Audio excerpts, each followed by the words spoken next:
प्रत्याशी के समर्थन में पहुंचे उत्तराखंड के सीएम पुष्कर धामी। गाजियाबाद में लोहीनगर स्थित हिंदी भवन में पहुंचे उत्तराखंड के चीफ मिनिस्टर पुष्कर सिंह धामी। पुष्कर सिंह धामी ने व्यापारी वर्ग के लोगों को संबोधित किया। वहीं जनता से अतुल गर्ग के समर्थन व भारतीय जनता पार्टी के समर्थन की बात को लेकर वोट देने की अपील भी की। साथ ही बीजेपी के घोषणा पत्र को लेकर तारीफ करते हुए कहा कि हमारी पार्टी अपने दिए हुए घोषणा पत्र का हर वह काम करती है जो जनता के हित में होता है। उन्होंने यूसीसी के बारे में भी जनता से साझा किया। वहीं दूसरी ओर सीएम पुष्कर धामी ने कहा कि भारतीय जनता पार्टी और नरेंद्र मोदी के समक्ष दूसरा कोई चेहरा नहीं है। योगी जी के नेतृत्व में देश के अंदर पटरी पर आया है। कानून व्यवस्था की स्थिति आज पूरी तरह से एकदम कंट्रोल में आ गई, नियंत्रण में आ गई और माफियाओं का अंत हो गया। माफियाओं को आपने देखा या तो वो अगर जेल में है या जेल में नहीं है। इस प्रकार की स्थिति है। व्यापारी को क्या चाहिए? व्यापारी को एक सुरक्षित माहौल चाहिए, एक सुरक्षा चाहिए, हर प्रकार से एक अच्छा वातावरण चाहिए। वो वातावरण यहाँ निर्मित हो रहा है।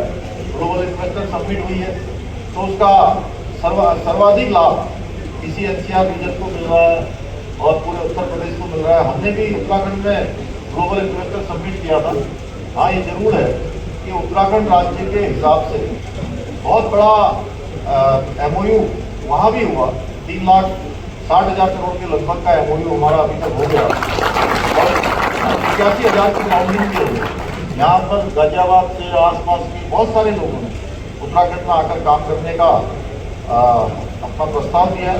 हम उन प्रस्तावों को आगे बढ़ा रहे हैं, बहुत सारे कामों को कर रहे हैं। मोदी जी के नेतृत्व में उत्तराखंड में आज लैंड जिहाद हो, चाहे वहाँ पर लव जिहाद हो, अतिक्रमण हो, धर्मांतरण हो, या अभी हाल में हमने जो उत्तराखंड की जनता के सामने 2022 का विधानसभा चुनाव में हमने एक संकल्प रखा था। हमारी पार्टी का जो संकल्प प्रस्तुत हुआ था मोदी जी के नेतृत्व में कि हम नई सरकार के गठन होते ही उत्तराखंड में समान नागरिक संहिता यूसीसी का विधेयक लाएंगे। आप सबको बताते हुए खुशी है कि हमने वो विधेयक विधानसभा में पारित कर दिया।